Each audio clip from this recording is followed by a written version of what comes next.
वाकको लागि आएका छौँ यो कपन डाँडामा। अनि कहाँ पानी पर्न थाल्यो? कसरी थाहा पाउनुहुन्छ पानी परेको? ओ माई गड, पानी पर्दैछ अर्को साइडमा। हामी यहाँ छौँ, यहाँ चाहिँ परे जस्तो थोपा थोपा आइरहेछ।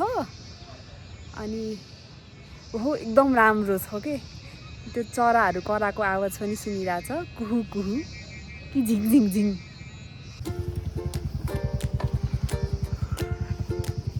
काठमाडौँ सहर हो, कति राम्रो हो।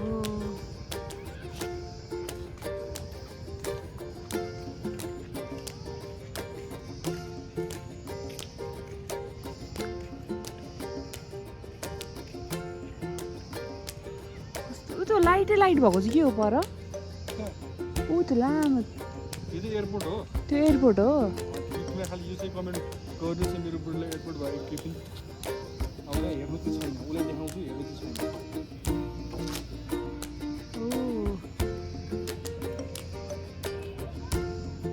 पहिला कति पातलो थियो है काठमाडौँ, अनि कति घर। त्यो बौद्ध पनि देख्दो रहेछ हेर्नु त, बौद्ध स्तूपा। छिरेर जाउँ ल बौद्ध स्तूपा। बाटोमा पर्दैन?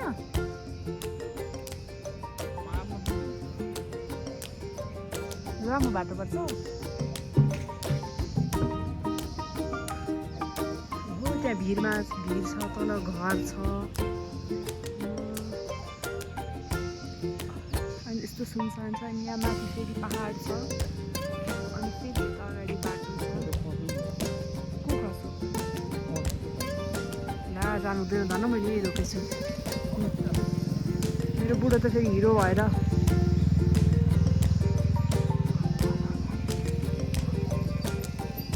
यस्तो त्यो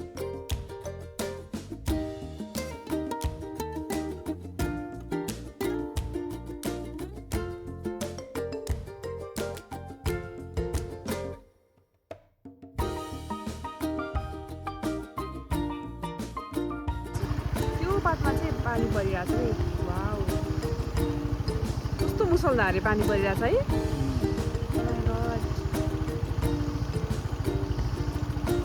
हाम्रो घर देखिन्छ यहाँबाट।